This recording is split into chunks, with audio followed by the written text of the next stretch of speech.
jadi pada kesempatan kali ini kita bakal ngobrol-ngobrol santai mengenai branding, marketing, and finance untuk pelaku usaha UMKM yang ada di Kelurahan Anggewer. Ya kan, Sa? Jadi pada kesempatan kali ini juga kita sedang melaksanakan kuliah kerja nyata tematik Institut Pertanian Bogor 2020 di Kelurahan Anggewer, Kecamatan Cibinong, Kabupaten Bogor. Oke, jadi untuk ngobrol-ngobrol santuy kali ini kita bakal ngebawa 2 episode. Oke, dimana pertama kita bakal ngobrol santuy mengenai branding, marketing, and finance. Dan yang kedua itu di episode kedua kita bakal menampilkan atau mengajak diskusi para nggak para sih, salah satu saja, tapi dia merupakan salah satu pelaku usaha yang udah merintis dari nol sampai besar gitu. Kita mau bahas apa aja tadi? Branding, marketing, and finance. Jadi branding itu merupakan sebuah kegiatan komunikasi yang mempertahankan serta memperkuat suatu brand agar memiliki perspektif di masyarakat. Jadi maksudnya gini, branding itu adalah kita memperkenalkan brand atau produk dari usaha kita kepada masyarakat. Itu sangat penting sekali. Jadi gini, dengan adanya branding, kita dapat menanamkan image produk kepada masyarakat. Jadi supaya masyarakat itu tahu produk kita. Branding juga memiliki 4 fungsi nih, Farah. Nah, apa aja itu? Yang pertama sebagai pembeda. Jadi dengan adanya branding ini, usaha UMKM yang memiliki brand akan berbeda dengan usaha UMKM yang lainnya. Yang kedua, sebagai promosi dan daya tarik.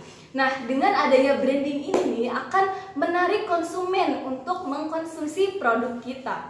Yang ketiga, pembangun citra produk. Jadi dengan adanya branding ini, produk tersebut akan ada nilai tambahnya atau ada added value-nya gitu kan. Dan yang keempat, sebagai pengendali pasar. Nah, dengan adanya branding ini, jadi suatu produk akan lebih dikenal oleh konsumen sehingga dapat mengendalikan harga pasar seperti itu, Farah. Oke, jadi kalau misalkan aku dengar dari penjelasan Elsa, berarti branding itu perlu, teman-teman. Ya kan? Iya, benar. Nah, tapi kalau misalkan aku nih pelaku UMKM yang ada di Kelurahan Anggewer, jujur aku tuh juga masih bingung gitu. Aku baru memulai usaha, gimana sih, Sa? Tips yang baik buat memulai branding itu sendiri, tambah lagi sekarang lagi pandemi COVID-19. Jadi nih Farah, di era pandemi COVID-19 ini terdapat tips bagaimana sih cara branding yang baik? Nah, menurut praktisi branding Subiarto Priyosodarsono, berikut merupakan tips branding bagi UMKM di tengah pandemi. Yang pertama, UKM harus fokus membuat sesuatu yang spesial dan unik sehingga tidak mudah ditiru. Itu bener banget kan, Farah? Jadi kalau misalnya usaha UMKM ini punya produk yang unik beda sendiri, itu bakal susah banget ditiru oleh UMKM pada lainnya. Ya, itu tips yang pertama. Tips yang kedua, UKM harus memiliki visi. Jadi memiliki visi, dia itu membangun usaha sebenarnya tujuannya untuk apa, visi misinya tuh harus jelas seperti itu ya. Dan yang terakhir, bangunlah brand tentang cerita. Jadi gini, membranding suatu produk atau membranding istilahnya merek produk tersebut agar lebih dikenal oleh masyarakat, sebaiknya bangun dengan cerita. Jadi ada filosofinya seperti itu. Kalau misalnya contoh kita bikin logo dari suatu produk, itu pasti ada filosofinya. Betul. Nah, itu yang dimaksud membangun brand dengan cerita seperti itu, Farah. Jadi sebenarnya tuh cuma ada 3 langkah ya. Iya, itu gampang Tipsnya banget. cuma ada 3 langkah, tapi kalau misalkan kita bisa menerapkan ini semua, bakal terciptanya brand yang kita inginkan. Jadi menurut Caroline Forsey, marketing atau pemasaran adalah proses untuk membuat masyarakat tertarik pada produk atau jasa yang kita berikan kepada konsumen. Jadi marketing itu kita lebih mengenalkan produk apa sih yang kita jual, di mana ada online dan offline. Marketing secara online kita memanfaatkan semua media sosial atau media apapun yang berhubungan dengan daring. Kita bisa memanfaatkan Shopee, Tokopedia, Bukalapak dan lainnya. Dan kita juga bisa lewat offline, dimana kita meminta bantuan kepada tetangga kita, saudara-saudara kita, dan misalnya kita lagi kumpul arisan nih, itu bisa kita sekalian marketing memasarkan produk kita di Jadi ngomong tentang marketing nih, Farah, aku juga sempat belajar tentang marketing. Dia pernah dengar yang namanya 4P. Sebenarnya 4P itu apa sih? Oke, jadi 4P itu singkatan sebenarnya. Itu pertama itu produk, kedua price, ketiga itu place, and terakhir itu promotion. Dimana untuk produk sendiri itu merupakan faktor utama di marketing. Jadi sebenarnya apa sih yang kita tawarkan kepada konsumen, berupa jasa kah, berupa produk kah, dan itu merupakan hal terpenting di mana kita memulai marketing. Yang kedua itu price, di mana ini kita juga harus menentukan harga jual kita itu ke konsumen berapa. Lebih baik kita itu turun langsung ke pasar, kita menganalisis dan melihat juga kiranya saingan kita itu misalnya kasarnya itu mereka itu harganya berapa, dan di situ kita bisa melihat dan bisa menimbangkan harga yang kita jual ke konsumen itu berapa dan relevan di kehidupannya gitu kan.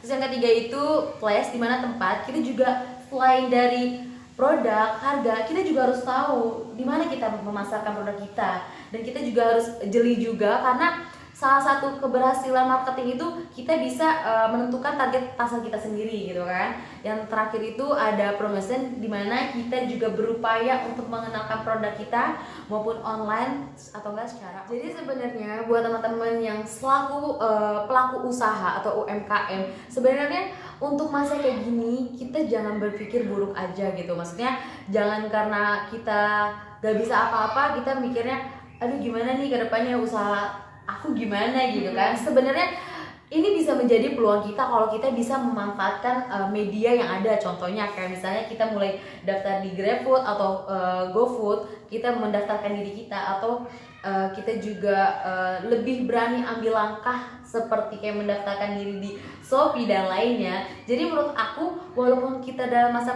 pandemi gini, tapi kita bisa memanfaatkan keadaan. Dimana kalau misalnya kita lihat konsumen itu ruang geraknya semakin sempit dong, ya kan? Jadi kalau misalkan kita berupaya dan kita berusaha untuk memasarkan produk kita agar dikenal masyarakat, itu bisa menjadi peluang gitu. Jadi buat teman-teman yang selaku pelaku usaha atau UMKM yang benar-benar merasa kesulitan, tenang.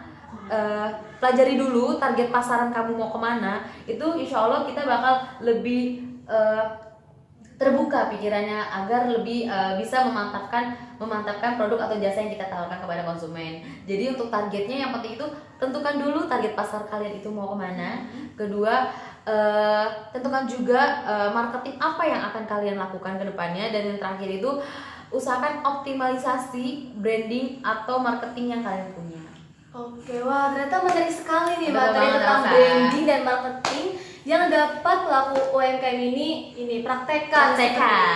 Jadi emang penting banget ya branding dan marketing yang kita pelajari untuk memulai usaha kita atau sedang menggeluti usaha yang kita lakukan gitu kan. Tapi sebenarnya kayak masih ada yang kurang sih menurut aku, yaitu satu, pencatatan. Ya gak sih? Nah, kalau misalnya menurut Elsa nih, gimana sih pencatatan tuh perlu apa enggak gitu? Oke, sebelum aku jawab pertanyaan Farah, aku bakal jelasin dulu apa sih pencatatan keuangan.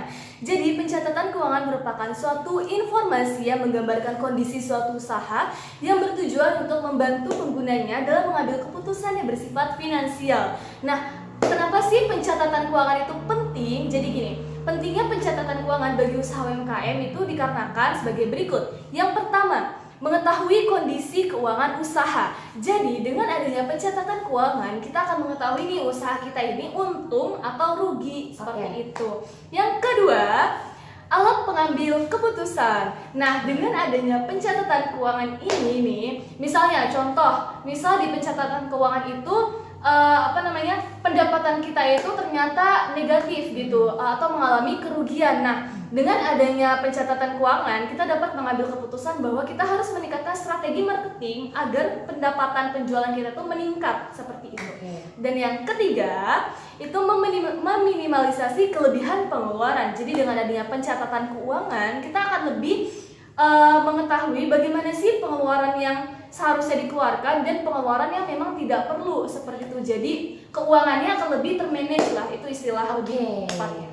Oke, misalnya aku selaku pelaku UMKM nih, otomatis ini sesuatu yang awam buat aku nggak tahu apa-apa. Nah, mungkin Elsa bisa ngasih tips and trick gimana sih caranya buat pencatatan keuangan yang baik itu gimana, Sa? Oke, sebenarnya membuat pencatatan keuangan ini merupakan hal yang sederhana seperti itu. Berikut merupakan cara membuat laporan keuangan. Yang pertama, mengumpulkan dan mencatat setiap transaksi. Jadi setiap transaksi yang dilakukan seperti membeli bahan atau menjual produk itu harus selalu dicatat seperti itu. Yang kedua, mengumpulkan data yang diperlukan. Jadi setiap kita melakukan transaksi seperti membeli bahan itu pasti mendapatkan nota, kwitansi dan lain sebagainya. Itu harus dikumpulkan agar menjaga-jaga jika pencatatan keuangan kita itu tidak balance atau tidak seimbang istilahnya ya. Kita bisa mengecek ulang dari data yang kita kumpulkan. Dan yang ketiga, langsung membuat pencatatan keuangan. Nah, di sini kita dapat membuat pencatatan keuangan itu dalam bentuk 3 jenis. Itu Apa yang aja, sederhananya. Sa? Apa aja sih? Yaitu yang pertama ada laporan arus kas, yang kedua ada laporan laba rugi, yang ketiga ada neraca. Oke. Nah, langsung aja dari arus kas ya Farah. Jadi dari laporan arus kas ini untuk setiap kegiatan transaksi yang melibatkan pembayaran melalui uang tunai, uang cash ya dalam hal ini, itu harus selalu dicatat. Dan lebih baik dicatatnya setiap hari seperti itu. Nah, contoh laporan arus kas sebagai berikut.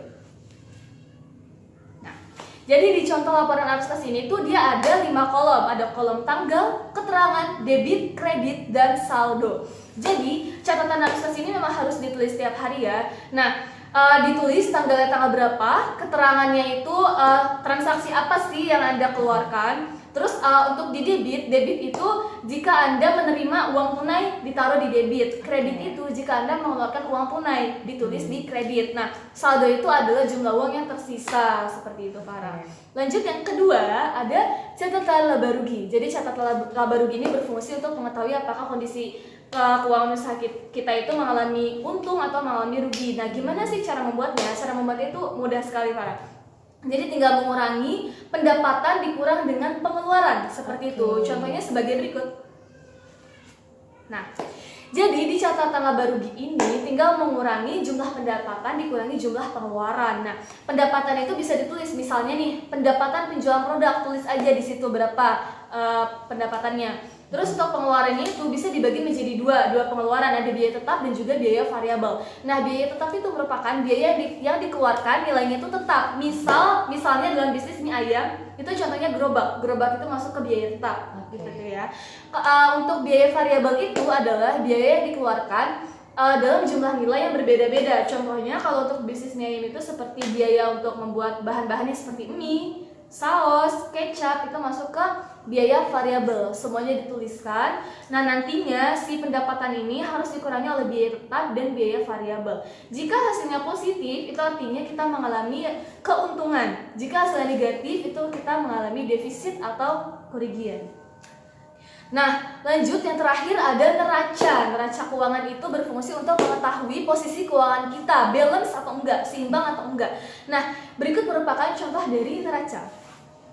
Di neraca itu ada 4 kolom, ada kolom aktiva, jumlah, pasiva, dan juga jumlah ya. Nah, apa sih yang dimaksud dari aktiva dan pasiva? Aktiva itu merupakan aset yang kita punya. Contohnya uang tunai atau persediaan barang itu masuk aktiva. Pasiva itu ditulis uang usaha kita itu berasal dari mana? Berasal dari modal atau berasal dari hutang. Perlu diingat bahwa jumlah aktiva dan jumlah pasiva itu harus sama. Jika jumlahnya berbeda, berarti terdapat kesalahan dari pencatatan keuangan.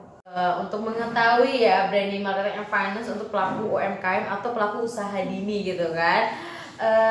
Kayak udah selesai, bincang-bincang kita tuh udah selesai, bincang santai kita. Jangan lupa masih ada episode kedua di mana kita bakal menghadirkan narasumber kece. So jangan lupa stay tune terus. Wassalam.